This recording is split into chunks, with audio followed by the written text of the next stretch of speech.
नौ भुनक्तु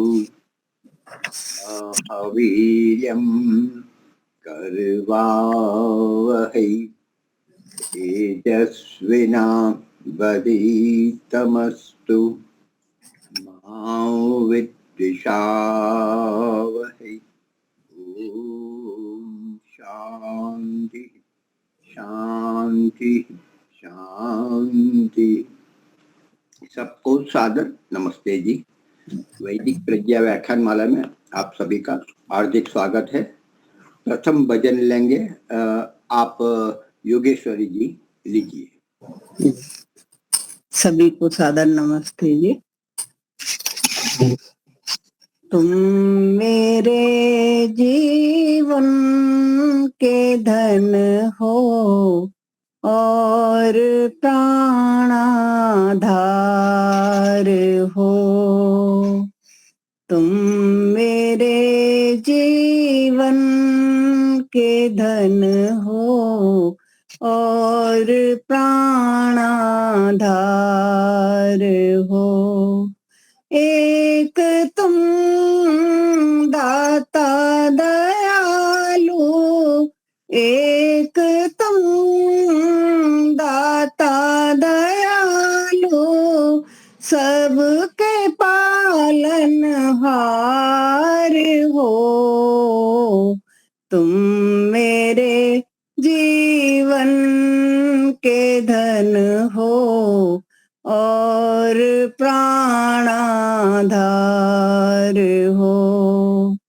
जागते सोते कभी भी मैं तुम्हें भूलूं नहीं। जागते सोते कभी भी मैं तुम्हें भूलूं नहीं। दुर्गुणों को दूर कर दो, सद्गुणों का दान दो। तुम मेरे जीवन के धन हो और प्राणाधार हो। भर रहा धन धान्य से ही सबके तो परिवार को। भर रहा धन धान्य से ही सबके तो परिवार को। देते तुम थकते नहीं हो, ऐसी तुम सरकार हो। देते तुम थकते नहीं हो, ऐसे तुम दातार हो। तुम मेरे जीवन के धन हो और प्राणाधार हो। जप रहे तेरा नाम पंछी, गीत गाती है। जप रहे तेरा नाम पंछी, गीत गाती है पवन। रंग रहे रंगों से जग को, अजब रचनाकार हो। रंग रहे रंगों से जग को, अजब रचनाकार हो। तुम मेरे जीवन के धन हो और प्राणाधार हो। सौंप दी जीवन की नैया अब तुम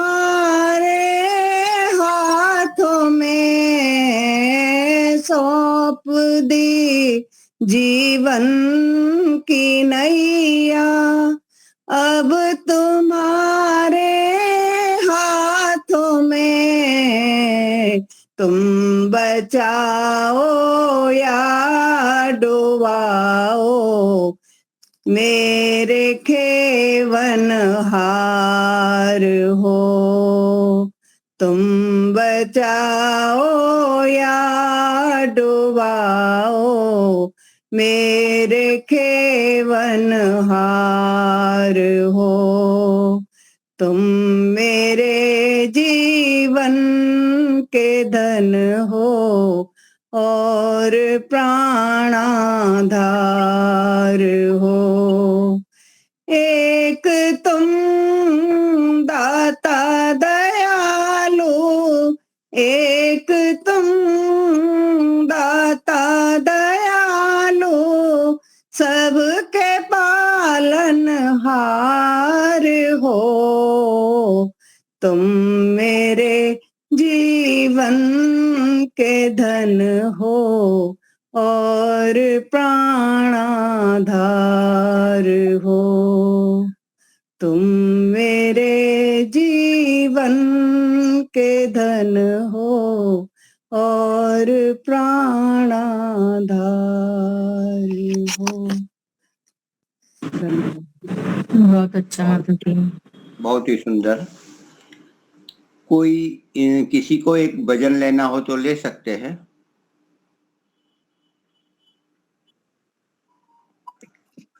जी मैं बोलूं? हाँ जी, कौन लेना चाहते हैं? लीजिए लीजिए।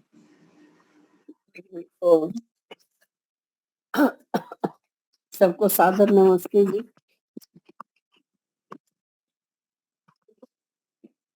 दुनिया में सबसे ना ये तेरा ना ये मेरा मंदिर है भगवान का, ना ये तेरा ना ये मेरा मंदिर है भगवान का। पानी उसकी भूमि उसकी सब कुछ उसी मान का। हम सब खेल खिलौने उसके खेल रहा कर तार रे। हम सब खेल खिलौने उसके खेल रहा कर तार रे। उसकी ज्योति सब में चमके, सब में उसी का प्यार रे। उसकी ज्योति सब में चमके, सब में उसी का प्यार रे। मन मंदिर में दर्शन कर ले उस प्राणों के प्राण का। मन मंदिर में दर्शन कर ले उस प्राणों के प्राण का। ना ये तेरा ना ये मेरा मंदिर है भगवान का। तीर्थ जाए मंदिर जाए अनगिन देव मना रे। तीर्थ जाए मंदिर जाए अनगिन देव मना रे। दीन रूप में प्रभु खड़े हैं, देख के नैन चुराए रे। दीन रूप में प्रभु खड़े हैं, देख के नैन चुराए रे। मन की आंखें खुल जाए तो क्या करना और ज्ञान का। मन की आंखें खुल जाए तो क्या करना और ज्ञान का। ना ये तेरा ना ये मेरा मंदिर है भगवान का। कौन है ऊंचा कौन है नीचा सब में एक समान रे। कौन है ऊंचा कौन है नीचा सब में एक समान रे। प्रेम की ज्योति जगा हृदय में सब में प्रभु पहचान रे। प्रेम की ज्योति का मंदिर है भगवान का। धन्यवाद जी समय देने के लिए। बहुत बढ़िया। हम अभी तो गांधीनगर आ गए। परसों गांधीनगर थे, कल लाकरोड़ा थे, आज फिर गांधीनगर आए। स्वामी हरीश्वरानंद जी का कुछ काम था और भी कुछ काम था, आ गए। कल लाकरोड़ा की ओर होंगे। मेरा विषय आज मैं प्रस्तुत करूंगा, प्रारंभ करता हूं। और मेरे बाद 4:30 बजे जया बहन जी लेंगे।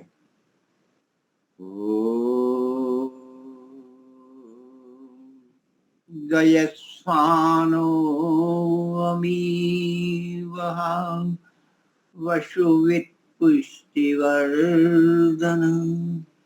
सुमित्र सोमनो भव सुमित्र सोमनो भव। ओम। परमपिता परमात्मा गयस्वानो, जहां हम है उसको अति शुद्ध पवित्र सामर्थ्यवान बनाने वाला बढ़ाने वाला वह परमात्मा है गयस्वानो। अर्थात हमारे पास जो बुद्धि शक्ति है, ज्ञान शक्ति है, नारकीय शक्ति है, तेजस्विता है, राज वैभव जो कुछ भी बढ़ाने वाला परमात्मा गयस्वानो हो। गयस्वानो अमी वहा, अमी वहा, जो हमारे में अमी है, मतलब जो रोग है, जो विपरीतता है, जो विघ्न है, बाधाएं है, अवरोध है, उसको काटने छिन्न भिन्न करने वाला, जो बढ़ा हुआ है, जो जलन कर रहा है, उसका एक रुझाव लाने वाला, बढ़िया बनाने वाला, रोग नाशक करने वाला अमी वहा परमात्मा है। गयस्वानो अमी वहा वसुवित, सबका सब में वसन करने वाला, सबको वसाने वाला, सूर्य चंद्र आदि जो वसन करने योग्य है ऐसी व्यवस्था प्रदान करने वाला परमात्मा वसुवित है। जो प्राण शक्ति है, जो समस्त ब्रह्मांड में फैली है, उस प्राण शक्ति को सूर्य चंद्र आदि को देकर उसको लगातार चलायमान करना, भ्रमण करवाना और उसको यथाचित मार्ग में रख के पृथ्वीस्थ और अन्य को जो जीव जंतु प्राणी जगत है और वृक्ष वनस्पति जगत भी है, जो भी कुछ भी है, उसको अच्छी तरह से बढ़ाना, फैलाना, उत्पन्न करना और जीव मात्र का कल्याण करना, ऐसे प्रभु वसुवित है। उसमें वसन करने से हमारा कल्याण होता है। हम में उसको वसाने में भी हमारा पूर्ण कल्याण है। बसा हुआ है ही तात्विक रूप से, लेकिन हम ज्ञान से हम उनसे भूल गए हैं। श्रद्धा से हम भूल गए हैं, होते हुए भी उनको नहीं पहचान रहे, ऐसा वसुवित। और पुष्टिवर्धन करने वाला है, बढ़ाने वाला है, दिव्य करने वाला है, बांटने वाला है, और उसके बदले में वो कुछ नहीं लेता, ऐसा हमारा सुमित्र है। सदा ही कल्याण करता है, कभी छल कपट आदि कुछ कभी भी नहीं करने वाला। दुनिया के लोग, अपने परिवार के लोग भी छल कर सकते हैं, कुछ गलत कर सकते हैं, स्वार्थ सिद्ध कर सकते हैं, लेकिन परमपिता परमात्मा सुमित्र सोम है, प्रसन्नता देने वाला है। ऐसा प्रभु की हम मित्र बनाए, उससे स्नेह करें, उसको धारण करें। हम मनुष्य सर्वश्रेष्ठ योनि, अनंत योनि है, अनंत योनि नहीं गिन सकता कर सकते, उनसे भी अधिक योनि है, उनमें एक सर्वश्रेष्ठ, इससे उत्तम कोई नहीं, ऐसी अंतिम दी बेस्ट कह सके वो मनुष्य योनि है। तो मनुष्य योनि यदि जो 5 या 6 फुट का यह शरीर है, जिसमें मांस, नस, नाड़ी, लहू, रक्त आदि है, हृदय, किडनी, जो मूल्यवान ऐसे अंग उपांग है, केवल इतना ही नहीं है जो दिख रहा है, जो नहीं दिख रहा है, जो रसमयी है, जो लचीला है, जो रक्त वाला है, जो प्राण की गति करने वाला है, बहुत सारी नस नाड़ी, प्रनाड़ी है। इतना ही नहीं है, कितने ही सेल प्रति क्षण बनते हैं, बढ़ते हैं, क्षय हो जाते हैं, पूरा शरीर 6-7 वर्ष में बदल जाता है, एक भी अणु परमाणु नहीं रहता। और हम है, इसलिए ये शरीर है, सारे कोश है, सारे सेल है, सब कुछ हमारे लिए है।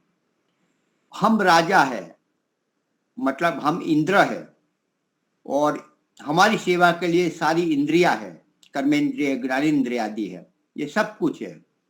ये सारी के सारी सेवा जो हमारी कर्म के अनुसार हमें जितने वर्ष जीने का योग्यता, सामर्थ्य दे दी गई है कि आपको लगभग 80, 90, 100 वर्ष तक जीना है, 100 वर्ष सामान्य दी है। जैसे हमारे माता पिता कहते हैं कि ये तुझे बाहर जाना है तो ये डब्बा भर के रख देता हूँ, तुझे इतना पूरा करना, चाहे तू 10 दिन में चलाए या 1 दिन में खत्म क्यों ना कर दे। तो वैसे हमें एक सामर्थ्य का भरा हुआ डब्बा दे दिया, उसको आप बढ़ाओ घटाओ, जो कुछ करो, फेंक दो, कुछ भी करो, आपके हाथ में है। तो हम केवल ये जो स्थूल और सूक्ष्म शरीर में जो कुछ वस्तुएं हैं उतना ही नहीं, लेकिन हमारे साथ एक विचार है, विचारों से बनते हैं। हम जो दिख रहा है वो वास्तव में वह नहीं है, लेकिन जो हमारा विचार है, जो एटीट्यूड है, जो हमारी भावना है, जो हमारे ज्ञान विज्ञान है हमारे पास, वास्तव में वो है। और जो कुछ जिस प्रकार की हमारी आदतें हैं, जिस हमारे विचार है, जिस प्रकार हमारी शैली है, जो समझ शक्ति है, जो विवेक शक्ति है, वह वास्तव में हम है। और उसका ही प्रगटीकरण इस शरीर में अंग उपांग द्वारा हमें प्राप्त हुआ है। और इसी शरीर में रहते हुए जैसी जैसी भावना करते हैं, जैसी जैसी श्रद्धा रखते हैं, जैसे जैसा विश्वास करते हैं, जैसे जैसे विश्वास करते, संकल्प करते, वैसे वैसे हमारा शरीर बनता जाता है। अच्छा विचार किया, मन शांत हो गया, सौम्य हो गया, तृप्त हो गया। क्रोध का विचार आया, काम वासना का, द्वेष का विचार आया, तो क्रोध आते ही हमारे में जलन होती है, बेचैन हो उठते हैं, तरंगित हो उठते हैं, पलाठी लगा नहीं सकते, एक स्थिर बैठ नहीं सकते, और रुधिर बढ़ जाता है। तो बहुत सारी प्रक्रिया विचार मात्र से होती है। तो वास्तव में जो हम बाहर से जो दिख रहे बड़े छोटे लंबे कद, वो गोरे कारे, वो मुख्य नहीं है, लेकिन विचार, श्रद्धा, भावना, इस पर हमारा शरीर पर बहुत लाभ मिलता है या नुकसान होता है। अच्छे विचार करोगे, अच्छा काम करोगे, प्रभु को साथ में रह के करे, कृतज्ञता भाव रख के करे, श्रद्धा के साथ करे, मनोयोग पूर्वक करे, तो हमारा शरीर बहुत साथ देता है। हमारा पूर्ण साथी जीवन का वह हमारा शरीर है। शरीर ही हमारा मित्र है, वो जीवन भर रहता है, अंत तक साथ देता है। प्रारंभ में भी उसी से हम आते हैं। तो हमारा मित्र हमें जवाब देता है, हमें उत्तर देता है, ऐसा करो, ऐसा मत करो। हम कभी अपनों से नहीं पूछते। अपना का मतलब अपने शरीर से हम पूछे, क्या मुझे भूख लगी है? तो आप सुनोगे तो पेट कहेगा नहीं नहीं नहीं भूख लगी है। लेकिन बाजार में गए, अच्छी सुगंधी आई और वहां आप पूछोगे तो भूख लगी है, तो थोड़ा घर्षण होगा। तो जो हमारी स्मृति है वो भोजन की, जो सुगंधी की, जो उसमें लार टपकने लगता है, भूख नहीं है फिर भी लार टपकने लगती है, मन आकर्षित होने लगता है। तो तब हमें संघर्ष होता है कि हम किसकी माने, हमारे संस्कारों की माने या तो हमारा शरीर जो बोल रहा है वो माने। तो हमारे उस समय हमारा संस्कार है, हमारे उसको हम प्रधानता ना दे, लेकिन वास्तव शरीर क्या बोल रहा है वो आप जब भोजन करते हैं, 2 रोटी खाई, 3 रोटी खाई, चावल लिया, दाल लिया, कुछ अचार आदि भी लिया, फिर कहता है कि बोलता है कि नहीं अभी ये आधी रोटी भी नहीं लेनी चाहिए। अरे ले लेते हैं, आग्रह करते हैं, ले लेते हैं, तो वास्तव में अधिक होता है। वो अधिक वो हमारे लिए भारी होता है, वो हमें डिस्टर्ब करने वाला होता है, हमारे शरीर को, मन को, भावना को सब डिस्टर्ब करता है।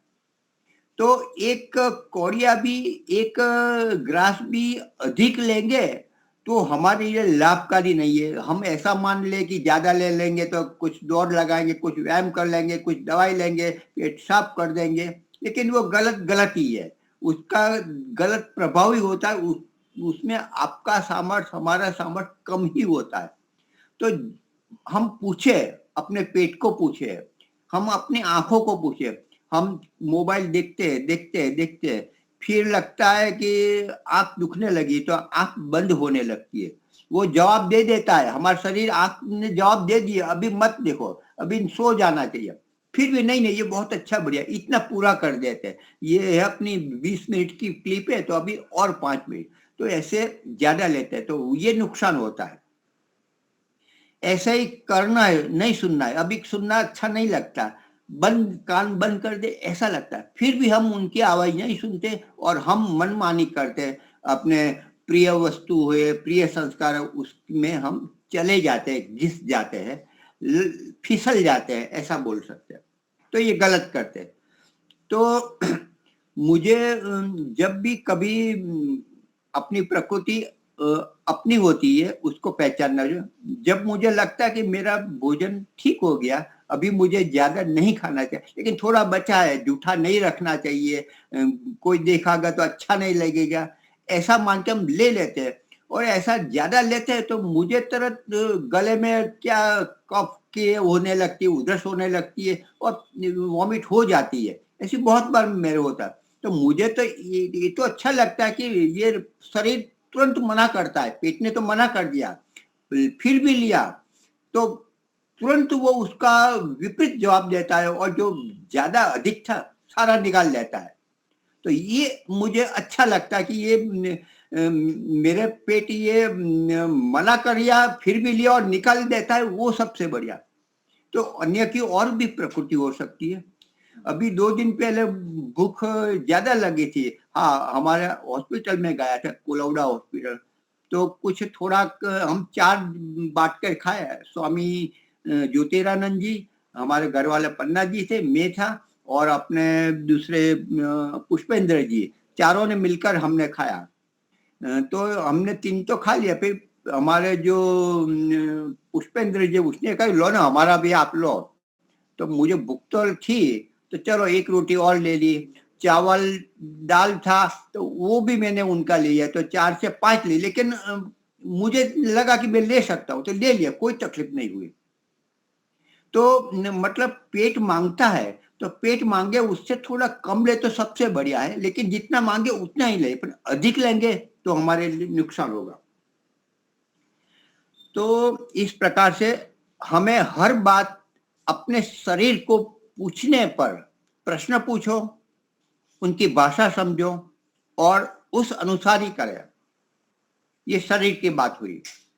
प्राण, जब प्राण भी हमारा मित्र है, वह भी हमारा जन्म का साथी है, इस जन्म का, हर जन्म का बोलता हूँ। वही प्राण आएंगे जो परमात्मा देगा, उसी से हम आएंगे और जाएंगे और जीवन भर रहेंगे। तो प्राण को भी हम समझे।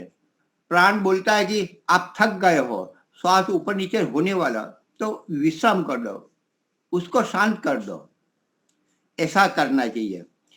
फिर जब हम कब सो जाते हैं, जब हम अपना विचार करना बंद कर देते हैं, आंखों बंद, लाइट बंद, विचार बंद, और हम समर्पित हो जाते हैं, बस मुझे सो जाना है, अर्थात हम प्राण को समर्पित हो जाता है और प्राण अपने अधिकार में हमें ले लेता है, हमारी इंद्रियों को लेता है, हमारे शरीर को लिया और पूरा शांत बना देता है। मतलब कि कैसे करवट बदलना है वो प्राण तय करता है। किस और मुझे सोना है, पड़खा लगाना है, सीधा सोना है, बाई वो करवट लेनी है, दाई करवट लेनी है, क्या करना है वो प्राण ही बताता है और प्राण अपने आप उसको करवा देता है, हमें मालूम भी नहीं होता और हम रिलैक्स हो जाते हैं। तो प्राण जैसा कहता है वैसा ही करना चाहिए। तो प्राण को पूछे कि क्या है, क्या करना चाहिए, व्यायाम करूं, अब कितना करूं, प्राणायाम करूं, अब कितना करूं, और भी करूं कि नहीं, कितना खींच सकता हूं, कितना मैं बढ़ा सकता हूं, वो पूछे और वो जवाब देगा। वो हमारा मित्र है। पशु पक्षी प्राणी मनुष्य भी क्यों न हो, जो टूटता है फूटता है अपने आप जुड़ जाता है, अपने आप। कुछ लगा हमें पैर से, हमने कुछ नहीं किया, थोड़े समय के बाद वह बंद हो जाएगा और अपने आप को रिपेयरिंग अंदर चालू होगा और सारे के सारे अवयव मिलकर उनको थोड़े ही दिन में ठीक कर देंगे, जैसे पशु पक्षी प्राणी के भी कर लेते हैं कुछ मात्रा में। तो ऐसा हमारा भी होता है। मान लो कि हमें ताव आया, फीवर आया, बुखार आया, तो उसमें दवाई लेने की कोई जरूरत ही नहीं। आप भूखे रह जाओ, उपवास कर लो, ज्यादा से ज्यादा आपको लगता है कि ठंडक में सोना है तो ठंडक में जाओ, आपको लगता है कि मुझे थोड़ा हवा उजास चाहिए, सूर्य प्रकाश है, तो उसमें जैसा शरीर बोलता है वैसा आप करो। कुछ नहीं तो हमारे प्रभात आश्रम गुरुकुल के जो स्वामी विवेकानंद जी है, आज भी है, वो क्या करते हैं कि हम जूनागढ़ आदि हम घुमाने के लिए एक गाड़ी की तो उनको ले गए, तो उनको बुखार आया, तो पूरा दिन उसने नहीं खाया, कुछ नहीं उन्होंने खाया। फिर जहाँ हम सोमनाथ की जो रेती होती है, रेती सागर किनारा, तो वहां 2-3 घंटे वो लेटे रहे आराम और अपने आप ठीक हो गए। कोई किसी भी प्रकार के घरगथ्थू भी उपचार जरा भी नहीं किया, तो ठीक हो गए। तो इस प्रकार की भी प्रकृतिमय जीवन जीवे। जब तरस लगे पानी पी ले, लगता है कि मुझे ठंडा पानी पीना है सामान्य, तो वो ले ले, लगता है कि मुझे गर्म पीना चाहे तो वैसा ले। अपने आप को अपने शरीर से पूछे, अपनी इंद्रियों को पूछे। हम संध्या में बोलते ओम वाक वाक, ओम प्राणा प्राणा, ये सब बोलते हैं ना, तो ओम वाक वाक, तो मेरी वाणी क्या बोलती है, अभी बोली ज्यादा बोलूं कि ना बोलूं, कैसा बोलूं, गलत तो नहीं बोल रहा हूं ना, अतिरिक्त तो नहीं कर रहा हूं, जो है उनसे तो बढ़ के नहीं बोल रहा हूं। हाँ, अपने जया जी आ गए हो तो जरा बता दे, आ गए हैं? हाँ जी आ गए हैं मुनि जी, आ गए हाँ, हैं। तो बस अब समेट लेता हूँ। तो इस प्रकार से हमारे मित्र, हमारे साथी, जन्म जन्म के साथी, हमारा शरीर है, उनकी भाषा समझे, उसके संकेत समझे, उनसे बात करें, उनसे फरियाद भी कर ले। और जब डॉक्टर, हमारा शरीर ही हमारा वैद्य है, हमारा डॉक्टर, वो जैसा कहे वैसा हम करें और बाद में अन्यों की भी सलाह लें। तो इस प्रकार से हम करेंगे, हम स्वस्थ होंगे। जितना हम अपने आप को जानते हैं इतना डॉक्टर नहीं जानता। जो हम अनुभूति से जानते हैं वो डॉक्टर नहीं जानता। तो हम अपनी शरीर की माने, अपने अंगों की माने, हमारे प्राण की माने, हमारी बुद्धि, हमारी जो सुना है, जो विश्वास है, जो वेद आदि में हमारे विद्वान जनों को, उसकी माने और उस पर श्रद्धा रखें। और श्रद्धा से जितना काम करोगे, उत्साह से जितना काम, मैं ठीक हो रहा हूँ, मैं ठीक हो रही है, मैं स्वस्थ हो रही है, मुझे कुछ नहीं होगा, ये लेते ही मैं अच्छा हो गया, डॉक्टर बहुत अच्छा है, दवाई भी बहुत अच्छी है, नेचुरोपैथी सबसे बढ़िया है, ये आयुर्वेद भी अच्छा है, उसमें श्रद्धा के साथ जब काम करते तो बहुत अच्छी तरह से अपना रिपेयरिंग काम, अच्छा होने का काम, बिना दवाई के भी ये काम बहुत सारा कुदरत अपने आप करती है। तो अपने शरीर की सुने, अपने प्राण की सुने और उस अपने आत्मा की भी आगे जाकर सुने और अंदर बैठा हुआ परमात्मा, परमात्मा उनकी भी सुने। तो ये 5 व्यक्तियों की अपने शरीर, अपने प्राण, अपने मन आदि जो दिव्य संस्कार है वो है, और आगे जाकर आत्मा और परमात्मा उनकी सुने, मतलब अंतर जगत को विशेष सुने और समझे, और उस अनुसार हम काम करेंगे तो हमारा जीवन उत्तम रहेगा, हम स्वस्थ रहेंगे। और भावना श्रद्धा से जो काम करेंगे, पॉजिटिव थिंकिंग, पॉजिटिव का जो है वैसा ही समझे, ये पॉजिटिव थिंकिंग है। गलत है फिर भी उसको अच्छा मान के जिए, ये पॉजिटिव थिंकिंग है। जो जैसा है वैसा ही माने और उसके सावधान रहकर अच्छा काम करते रहे तो हम हमारा जीवन सार्थक कर सकते हैं। ओम शम, धन्यवाद। जया जी को मैं निमंत्रित करता हूँ अपना बहुत अच्छा।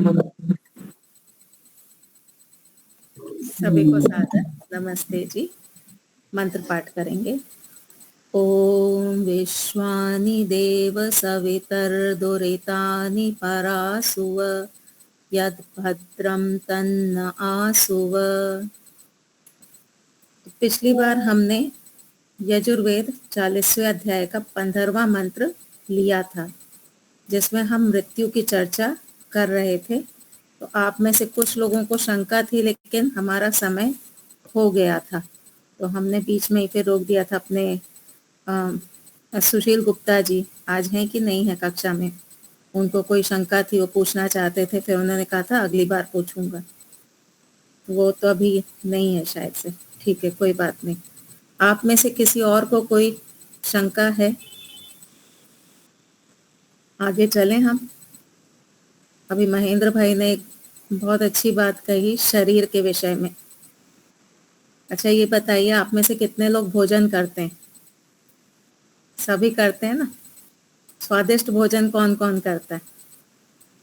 सभी करते हैं। विवाह आदि में जा करके, रेस्टोरेंट में जा करके, सब जगह जाके खाना खाते हैं ना। चलो बाहर नहीं जाते, बाहर नहीं जाते, घर में तो स्वादिष्ट भोजन बना के खाते हैं, पकौड़े बना के खाते। अभी बारिश गई ना पीछे, पकौड़े, चाय, कॉफी आदि आदि। दिवाली गई, मिठाइयाँ खाई। अच्छा ये बताइए, स्थूल कार्य करना आसान है या सूक्ष्म कार्य करना आसान है? स्थूल कार्य करना आसान है ना? ये म्यूट ये माइक किसका ऑन है? ये बंद कर दीजिए। मुझे लगा कि ये कुछ पूछना चाह रहे हैं या कहना चाह रहे हैं। हाँ वो शायद कुछ कहना तो चाह रहे हैं, लेकिन उनकी आवाज ठीक से आ नहीं रही है। तो अब ये जो PhD ME है, ये अगर साउंड नहीं आ रहा है तो टाइप कर दो वहाँ चैट बॉक्स में। तो जो पूछ कर हम जब भोजन करते हैं तो भोजन करते हैं उसके 3 आवर्स के अंदर मीन्स अकॉर्डिंग जितना हम खाते हैं हमारा बीपी हो जाता है, मीन्स ब्लड का प्रोसेस जाता है, इसीलिए बीपी की गोली आफ्टर ईटिंग होता है। इसीलिए जो हम ओवर ईटिंग थोड़ा सा भी कर लेते हैं तो हो जाएगा। एंड इस दौरान जो भी मीन्स वो बीपी की गोली नहीं खाते उसको खतरा वाला लाइन हो जाता है। तो इस तरह से हमें पेट को पूरा और मन को कंट्रोल करते खाना है तो हम निरोगी जी सकते हैं। सही बात। तो मेरा प्रश्न था कि स्थूल कार्य करना आसान है या सूक्ष्म, तो आपने कहा स्थूल कार्य करना आसान है। अब देखिए शरीर में कुछ डालना, शरीर में कुछ डालना अर्थात भोजन डालना, शब्द डालना, रूप डालना, ठीक है, गंध डालना, ये कैसे कार्य हैं? ये हैं स्थूल कार्य। नासिका से गंध लेते हैं, स्पर्श आदि का, ये सब क्या है? ये स्थूल है। भोजन करना बहुत ही स्थूल कार्य है, ठीक है। अब ये जो आप भोजन कर रहे हैं, भोजन करते हुए मैं कितना खा रही हूँ, मैं क्या खा रही हूँ, इसका क्या प्रभाव मेरे शरीर पे होगा, ये विचार करते हैं? नहीं करते, बहुत कम करते हैं, बहुत कम। और कभी कभी, और ज्यादा कब करते हैं? जब बीमार होते हैं। एक दिन अगर दस्त लग जाए फिर सारे पाप याद आते हैं, 4-5 दिन से जो किए होते हैं ना, क्या क्या खाया था वो सब याद आने लगता है। भजिया खा लिया था, नींबू पानी पिया था, चाय पी ली थी, विरुद्ध आहार हो गया था, पेट में एसिडिटी हो रही है, गैस हो रही है, तो सारे जो 4-5 दिन के पाप होते हैं ना, वो सारे याद आ जाते हैं कि क्या क्या गड़बड़ की थी जिससे ये स्थिति हो रही है। तो जब भोजन जैसी स्थूल चीज पे हमारा कंट्रोल नहीं है, कान पे हमारा कंट्रोल नहीं कि कौन से शब्द हमको अंदर लेके रखने हैं, कौन से छोड़ देने हैं, उस पे हमारा कंट्रोल नहीं है। कौन से दृश्य हमको देखने हैं, कौन से दृश्य हमको छोड़ देने हैं, उस पे हमारा कंट्रोल नहीं है। ये सारी चीजें हम बेफाम किए जा रहे हैं। गुजराती शब्द है ना बेफाम, बिना ध्यान दिए बस हम किए जा रहे हैं। तो जब इतने स्थूल चीजों पे हमारा कंट्रोल नहीं है तो चित्त में जो संस्कार इकट्ठे करना है, क्या उस पे हमारा कंट्रोल हो पाएगा? नहीं हो पाएगा। जब हम स्थूल कार्यों पे ध्यान नहीं दे रहे तो सूक्ष्म कार्यों पे कहाँ ध्यान जाएगा हमारा? तो हमें करना क्या है? पहले स्थूल कार्यों पे ध्यान दीजिए। मैं क्या खा रही हूँ, मैं क्या सुन रही हूँ, मैं क्या देख रही हूँ, मैं क्या बोल रही हूँ, मैं कहाँ जा रही हूँ, ये सारी चीजों पे हमको ध्यान देना पड़ेगा। जब इस पे ध्यान जाएगा ना, एक आदत बनेगी हमारी ध्यान देने की, अपनी ओर ध्यान देने की। महेंद्र भाई ने कहा ना, अपने शरीर की बात सुनो। या अपने शरीर की बात सुनो का अर्थ क्या है? इस पे ध्यान दो, अपनी क्रियाओं पे ध्यान दो। जब इस पे हमारा ध्यान जाने की आदत बनेगी तब फिर हम मन के विचारों पे आएंगे। अभी हमारे मन के विचारों पे भी हमारा कंट्रोल नहीं है। कोई भी विचार उठता है वैसा हम काम करते हैं। अभी हम स्थूल को ही नहीं पकड़ पाए हैं तो हम सूक्ष्म को क्या पकड़ पाएंगे? नहीं पकड़ पाएंगे। तो आप विचार करिए, हम कितने समय से आध्यात्मिक जगत में, तब से हम दर्शन पढ़ रहे हैं, उपनिषद पढ़ रहे हैं, ध्यान कर रहे हैं, उपासना कर रहे हैं, पर फिर भी हमारी उन्नति क्यों नहीं हो पा रही? क्योंकि हमारी प्रक्रिया सही नहीं है। प्रक्रिया क्या होती है? स्थूल से सूक्ष्म। हम सीधे सूक्ष्म को पकड़ना चाहते हैं और स्थूल हमारा बिखरा हुआ है। तो पहले ये छोटी छोटी चीजें जो हमारी दिनचर्या आदि है उस पे हम ध्यान दें तो हमारा फिर मन पे भी कंट्रोल आएगा। एक वेणुगोपाल जी करके थे, गांधीनगर में थे वो, अपने दर्शन योग महाविद्यालय से पढ़े हुए थे। उनसे मैंने बहुत कुछ सीखा, संस्कृत आदि पढ़ी मैंने उनसे, वेदांत भी पढ़ा। तो उन्होंने एक बार कहा था कि जो व्यक्ति चलते फिरते थोड़ा थोड़ा खाता रहता है ना, उसको कभी भी विषयों से मुक्ति नहीं मिलती। हमारी आदत होती ना, किचन में गए, थोड़ा सा कुछ फाँक लिया, फिर थोड़ी देर बाद कुछ फाँक लिया बिना कंट्रोल के। तो उन्होंने कहा कि जो व्यक्ति ऐसा करता है ना, वो सदा विषयों में ही डूबा रहता है। ये बात उनकी मुझे बहुत छू गई थी। मैं कहा बात तो सही कह रहे हैं। हर टाइम हमारे दिमाग में खाना ही चलता रहता है, अब ये खा लो तब वो खा लो। तो जब हम खाने से ही ऊंचे नहीं उठ पाएंगे तो ईश्वर में क्या हमारी बुद्धि लगेगी। ऐसे ही कपड़ों में ही उलझे रहेंगे तो क्या हमारी ईश्वर में बुद्धि लगेगी। अच्छे अच्छे शब्द सुनने में ही लगे रहेंगे। वो शब्द कैसे होने चाहिए? मेरी तारीफ के शब्द होने चाहिए, है ना। क्या कभी ऐसा होता है कि कहीं आपकी प्रशंसा हो रही हो और आपका मन हो कि मैं यहाँ से अब उठ जाऊं? कोई आपको डांट रहा हो, आपका अपमान कर रहा हो, तब तो आपकी इच्छा होती है कि मैं यहाँ से उठ जाऊं। आपके माता पिता के अलावा अगर आपको कोई डांटे तो आप वहां से चल देंगे, है ना। पर अगर आपकी कोई प्रशंसा कर रहा हो तब ऐसी इच्छा होती है अब मैं यहाँ से उठ जाऊं? नहीं होती। शास्त्र क्या कहते हैं? जहां पे भी आपका सम्मान वाले शब्द हो ना, उनको जहर विष की तरह समझो, और जहां आपका अपमान हो रहा हो उसको अमृत की तरह समझो। क्यों? क्योंकि जहां सम्मान हो रहा होता है ना, वहां फिर राग होने लगता है। और राग क्या करेगा? हमको बांध के रखेगा संसार में, वो हमको छूटने नहीं देगा। मेरी जरा सी तारीफ योगेश्वरी माता जी कर देंगी, अब मेरे मन में क्या होगा? योगेश्वरी माता जी बहुत अच्छी हैं, है ना। अब मुझे उनके प्रति राग होना शुरू हो जाएगा। और राग से क्या होगा? फिर मैं झूठ भी बोलना शुरू कर दूंगी कि योगेश्वरी माता जी को मुझे पकड़ के रखना है, तो जैसा उनको अच्छा लग रहा है वैसा मैं बोलूं। तो ऐसे गलत क्रिया भी शुरू हो जाएगी। तो अगर सम्मान में फंसेंगे तो राग होगा। राग से फिर क्या होगा? सकाम कर्म शुरू हो जाएंगे। न्याय दर्शन में कहा ना, दोष उत्पन्न होंगे। दोष से क्या होगा? सकाम कर्म होंगे। सकाम कर्म आदि दोष ही तो हैं। तो अगर आप इन अच्छे शब्दों में फंस गए तो राग होगा।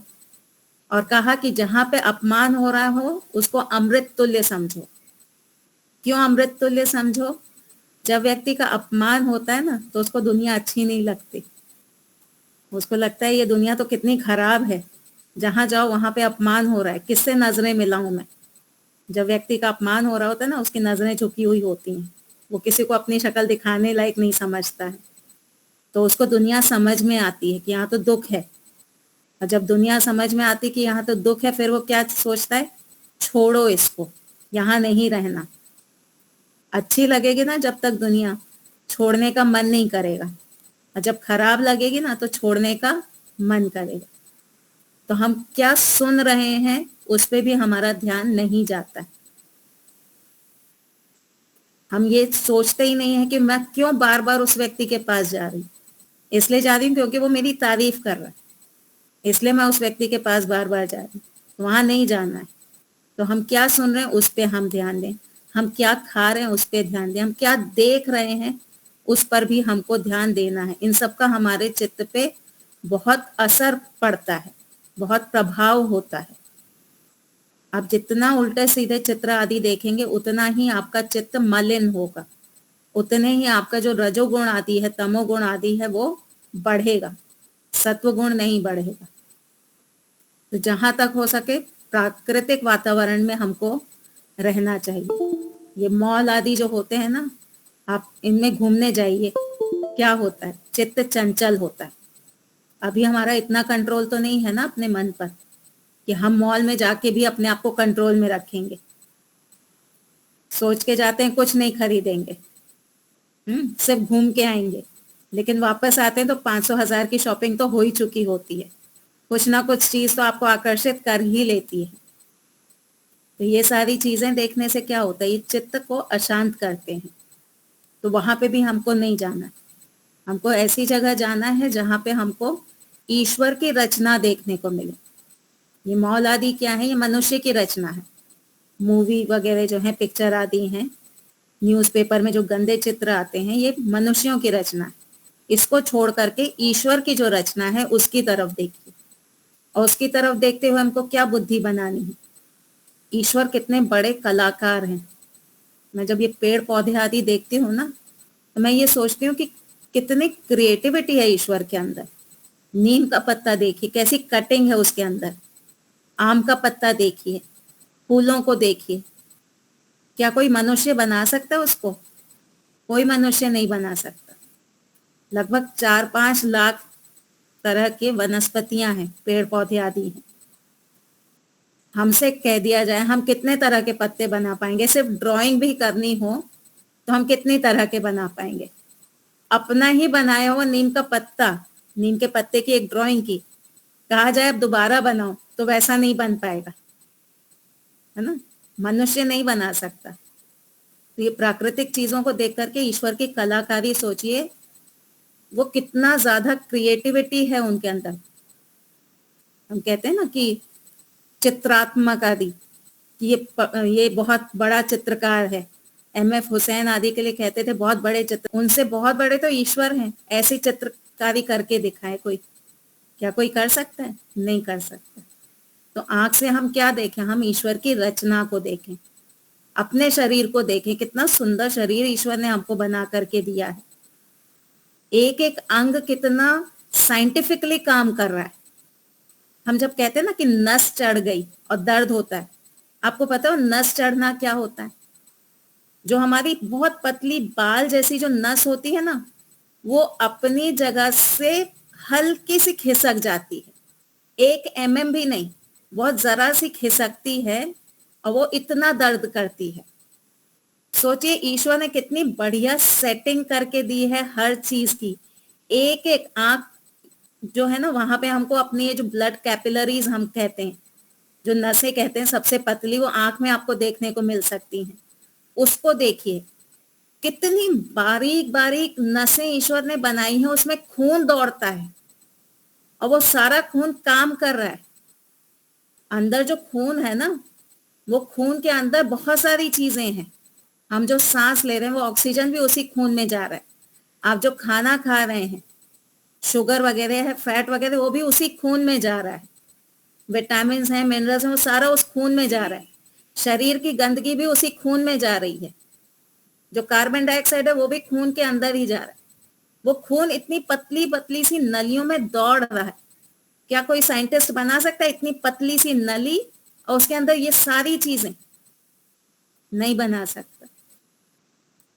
उस खून के अंदर लड़ने की ताकत है। जो WBC है वो बाहर के बैक्टीरिया आदि से लड़ने की ताकत रखते हैं।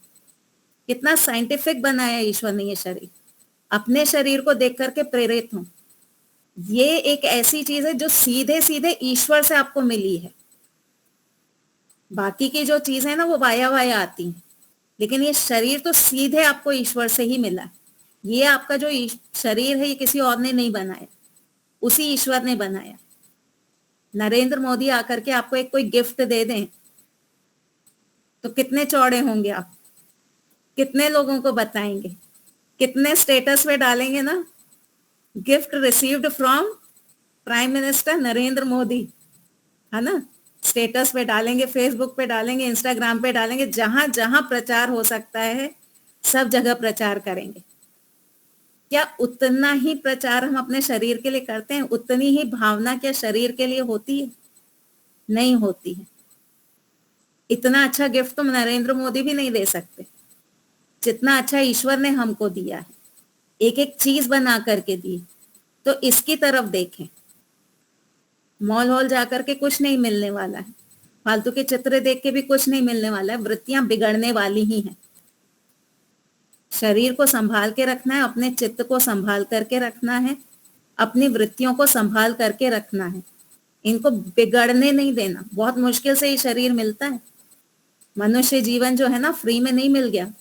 बहुत पापड़ बेले हैं हमने। एक बार मैंने एक दृष्टांत दिया था ना, 84 लाख लोग दौड़े थे। कितने लोग दौड़े थे? 84 लाख। उसमें आप ही फर्स्ट आए थे, आप ही जीते थे। बाकी कितने बच गए? 83,99,999। इतने लोगों को आप पीछे छोड़ करके आगे निकले हैं। तो इतनी कड़ी दौड़ आपने लगाई थी, तब जाकर के आपको ये शरीर मिला है। और किसने दिया है? ईश्वर ने दिया है। तो इस पे भी हमको ध्यान देना चाहिए, शरीर पे भी ध्यान देना चाहिए। और ऐसे ही नहीं दे दिया है, मंत्र में कहा कर्मशील मनुष्य, तुम कर्म करो। शरीर किस लिए दिया है? कर्म करने के लिए दिया है। अन्य प्राणियों को भोगने के लिए दिया है। अन्य जो प्राणी है ना, वो उनके कर्मों का फल वो भोग रहे हैं। हमको भोग के लिए भी मिला है और कर्म करने के लिए भी मिला है। अन्य प्राणियों को कर्म की इतनी छूट नहीं है, बहुत कम छूट है। जैसे जो आर्मी आदि में जो कुत्ते होते हैं ना, वो थोड़ा बहुत कर्म करते हैं, बाकी सब क्या कर रहे हैं? बाकी सब तो खा पी रहे हैं, बच्चे पैदा कर रहे हैं और मर जाते हैं। हमको क्या कहा ईश्वर ने? जो पिछला कर्म किया है उसका ये तुमको फल मिला है। अपने पिछले कर्मों का फल भोगो, प्लस नए कर्म करो और शरीर पाओ, और आगे जाके शरीर से छूट के मोक्ष को प्राप्त करो। ईश्वर ने हमको इसके लिए दिया है ना। तो मंत्र में स्वयं ईश्वर ने कहा कि हे कर्मशील जीव, तू ईश्वर का स्मरण कर, ईश्वर को याद कर। तो कर्मशील जीव ईश्वर को याद कर का अर्थ क्या है? कि जब भी तुम कर्म करो, ईश्वर को भूल के कर्म मत करो, ईश्वर को याद करके कर्म करो। अगर ईश्वर को भूल करके कर्म करोगे तो तुमसे गलतियां हो सकती हैं, लेकिन अगर ईश्वर को याद रख के कर्म करोगे तो तुम गलतियों से बचोगे। इसी मंत्र में कहा अपने सामर्थ्य को बढ़ाने के लिए ईश्वर को याद कर। जितना हम ईश्वर को याद करके अपनी बुद्धि में बैठा करके कर्म करेंगे, उतनी ही हमारी सूक्ष्मता बढ़ेगी, हमारी बुद्धि का स्तर बढ़ेगा, हमारे जो कर्मों का लेवल है ना वो और अधिक अच्छा होगा। कर्म हम भी कर रहे हैं, कर्म सन्यासी लोग भी कर रहे हैं, कर्म स्वामी दयानंद सरस्वती जी भी करके गए हैं, है ना। कर्म तो हर कोई कर रहा है, लेकिन किसके कर्म अधिक अच्छे हैं? हमारे कर्म अधिक अच्छे हैं या सन्यासी गण जो सही सन्यासी हैं उनके अच्छे हैं, स्वामी दयानंद जी के अच्छे हैं? किसके ज्यादा अच्छे हैं? तो हम मानेंगे कि जो सन्यासी आदि हैं, जो ऋषि आदि हैं, उनके कर्म हमारी अपेक्षा ज्यादा अच्छे हैं। क्यों? क्योंकि उनके अंदर सामर्थ्य अधिक था। क्यों सामर्थ्य अधिक था? क्योंकि वो ईश्वर को बुद्धि में रख करके कर्म करते थे, ईश्वर को समर्पित होके कर्म करते थे। हम ईश्वर को भूल के कर्म करते हैं। भोजन करते हुए ईश्वर याद आता है? वो भोजन से पहले जब मंत्र बोलते हैं ना, ओम अन्नपते, वो जो 30 सेकंड का मंत्र होता है ना, बस उतनी देर याद होता है, उसके बाद याद नहीं होता है, फिर भूल जाते हैं, फिर तो भोजन में लग जाते हैं। तो कर्म तो कर रहे हैं भोजन करने का, कर्मशील जीव तो हैं हम, लेकिन ईश्वर का स्मरण कर वो चीज छूट जाती है। भोजन करते हुए मैंने एक उपनिषद में पढ़ा था कि वहां पे भी हमको एक एक कौर पे मंत्र बोलना है, प्राणाय स्वाहा, अपानाय स्वाहा आदि आदि। तो जब हम भोजन कर रहे हैं तो बुद्धि में ये रखें, ये ईश्वर ने शरीर दिया है, इसको चलाने के लिए मैं भोजन कर रही हूँ, और वो भोजन भी किसने दिया है? ईश्वर ने ही दिया है। तो हे ईश्वर, आपके द्वारा दिए हुए शरीर को चलाने के लिए आपके द्वारा दिए हुए इस भोजन को मैं खा रही हूँ, जिससे ये शरीर ठीक ठाक रहे, बलवान रहे, पुष्ट रहे, और इससे मैं और अच्छे कार्य कर सकूं। अभी कहा ना वाक वाक, प्राण प्राण आदि आदि जो हम मंत्र आदि कहते हैं। तो ये जो वाणी आदि जो हमारी चलती है, किसके आधार पे चलती है? भोजन होगा शरीर में तभी बोल पाएंगे ना, तभी देख पाएंगे। अन्न जो है वो हमारे शरीर को चलाने में बहुत सहायक है। तो ईश्वर कहते हैं कि तुम मुझे देखो। मुझे देखने का अर्थ क्या है? मेरी मूर्ति देखो ये नहीं, यानी जो कार्य हैं सृष्टि में उनको देख करके मुझे जानो। तो ईश्वर ने कहा तुम मुझे देखो, तुम मुझे सुनो, तुम मुझे बोलो, मुझे फील करो। तो भोजन करते हुए हमको ये बुद्धि में रखना है, ये जो मैं भोजन कर रही हूँ इससे मेरी आंखों को बल मिलेगा, और आंखों से मैं किसको देखूंगी? ईश्वर को देखूंगी। मैं भोजन कर रही हूँ, उससे मेरे वाणी को बल मिलेगा, उससे मैं किसका गुणगान करूंगी? ईश्वर का गुणगान करूंगी। भोजन कर रही हूँ, उससे मेरे कान ठीक रहेंगे, उससे मैं क्या सुनूंगी? ईश्वर के गुणों को सुनूंगी। तो भोजन करते हुए हमारी ये बुद्धि नहीं बनती है। भोजन करते हुए हमें केवल सुख दिखाई देता है, जबकि वो भोजन जा नहीं रहा है, आत्मा के अंदर नहीं जा रहा है, वो केवल पेट तक और शरीर तक ही रह रहा है, मन तक उसका थोड़ा सा संस्कार जाता है। आत्मा तो केवल देखता है कि हाँ रसगुल्ला आया, समोसा आया, मिठाई आई, आत्मा तो केवल उसको देखता ही, केवल उसका ज्ञान होता है, आत्मा के अंदर कुछ नहीं जाता। आत्मा तो निर्लेप है, उसके अंदर कोई भी परमाणु लिप्त नहीं होता। तो हमको क्या करना है? हमको सूक्ष्म से स्थूल से सूक्ष्म की ओर जाना है, ईश्वर का स्मरण करना है। फिर इसी मंत्र में कहा कि मृत्यु के समय जैसी आपकी स्थिति है, वही स्थिति हमको सदा बना के रखनी है। कोई ये कह दे कि कल तुम्हारी मृत्यु होने वाली है, तो किसी भी चीज में रुचि नहीं होगी। जैसे सबसे घातक बीमारी हमको कैंसर लगती है ना, अब जिसको पता चल जाता है कि कैंसर है तो वो क्या करता है? उसको फिर कुछ भी अच्छा नहीं लगता, उसको ये लगता है कि किसी तरह मैं अपने जीवन को थोड़ा और लंबा कर लूं। वो कोशिश करता है कि कहाँ से क्या करूं कि मेरा जीवन थोड़ा और लंबा हो जाए, सारे काम अपने खत्म कर लूं। मैं आपको अपनी एक घटना बताती हूँ। मैं पहले मौन आदि के लिए जाती थी एक एक महीना। तो एक दिन क्या हुआ कि मेरे पेट में बहुत तेज दर्द हुआ और ऐसा लग रहा था कि अब क्या करूं मैं कि ये मेरा दर्द खत्म हो। अब जब वो बहुत तेज दर्द हुआ ना, तो उस समय मेरी बुद्धि में बस एक चीज थी कि एक तो मैं दरवाजा खोल दूं। मेरा एक मीन्स फ्लैट था, उधर मैं रहती थी, कि मैं दरवाजा खोल दूं, तो सपोज मुझे कुछ हो भी जाता है तो कम से कम दरवाजा तो खुला होगा। और दूसरा, बीमार पड़ने से पहले मैं झाड़ू पोछा कर लूं घर अपना थोड़ा ठीक ठाक कर लूं। ये था मेरी बुद्धि में। कोई आएगा तो क्या देखेगा, कैसे रह रहे थे ऐसा। वैसे मैं अकेली रहती थी, वहां पे कोई सामान भी नहीं था, उस घर में कोई बिस्तर आदि नहीं था। मैं अपना बस गद्दा अद्दा, जो बहुत मिनिमम जरूरतें होती थी ना, मैं बस वो लेके जाती थी। और भोजन में भी क्या होता था, सिर्फ दाल और चावल लेके जाती थी कि खिचड़ी बना लूंगी रात को और दिन में दाल चावल बना लूंगी, और घी लेके जाती थी। अब एक बार तो ऐसी भी स्थिति आई कि खाना कम पड़ गया तो एक दिन खाती थी, एक दिन छोड़ देती थी, ऐसा भी चला था। लेकिन घर पे फोन नहीं किया कि मुझे दे के जाओ, देखा तपस्या तो करते हैं। तो जब व्यक्ति के ऐसा लगता है ना कि अब खत्म होने वाला है शरीर, मृत्यु आने वाली है, तो चाहता है कि मेरी जिम्मेदारियां फटाफट पूरी हो जाए, अपने काम में निपटा लूं, फिर भले मृत्यु आ जाए। तो मंत्र में कहा, आप दयानंद जी का इसका भावार्थ पढ़िएगा। उन्होंने कहा कि जो स्थिति मृत्यु के समय होती है, वो स्थिति आपको हमेशा बना के रखनी है। क्यों? क्योंकि मृत्यु निश्चित नहीं है, 80 के बाद ही आएगी ऐसा नहीं है, जवान लोग भी मर जाते हैं ना।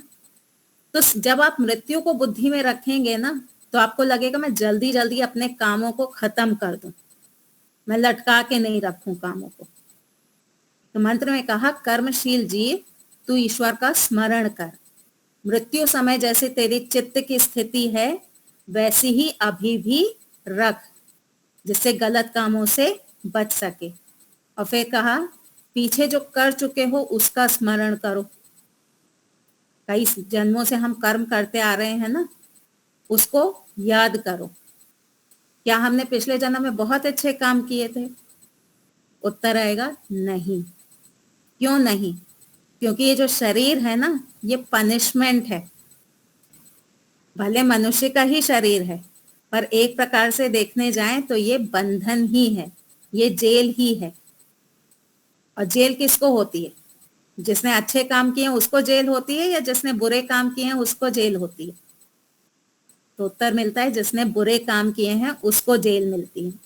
तो अभी हम जेल में हैं, इसका अर्थ है कि हमने पास्ट में गलत काम किए हैं। सकाम पुण्य जो होता है ना, जैसे दान देना है, सेवा करना है, वो भी अगर आप सकाम भावना से कर रहे हैं तो उसको भी दोष माना गया है शास्त्रों में। तो हमने पीछे पुण्य तो किए, लेकिन भावना क्या थी हमारी? सकामता की थी, इसलिए हमको ये मनुष्य का शरीर मिला है। तो कहा कि पीछे जो तू कर्म कर चुका है उसको याद कर। पीछे जो कर्म किया है उससे तो अभी हमें जेल ही मिली है, तो आगे कैसे कर्म करने? ऐसे कर्म करने हैं जिससे हमारी ये जेल छूट जाए। हमको बार बार जेल में नहीं आना है। एक गुजराती गाना मैं सुन रही थी, उसमें ये कुछ था कि आप लोगों को शायद पता होगी, पिंजरू जूनू जूनू लागे, पंखीड़ा ने आ पिंजरू जूनू जूनू लागे, कि पंखी जो है उसको ये जो पिंजरा है वो पुराना लग रहा है, अब उसको नया पिंजरा चाहिए है। तो हमारी भी यही स्थिति है। हमारे जो कर्म है ना वो इसी तरह के हैं कि अभी हम जेल में हैं, बुढ़ापा आएगा तो ये शरीर हमको, जेल हमको पुरानी लगेगी। अब क्या इच्छा होगी? नई जेल मुझे मिल जाए, और ईश्वर हमको नई जेल में डाल देंगे।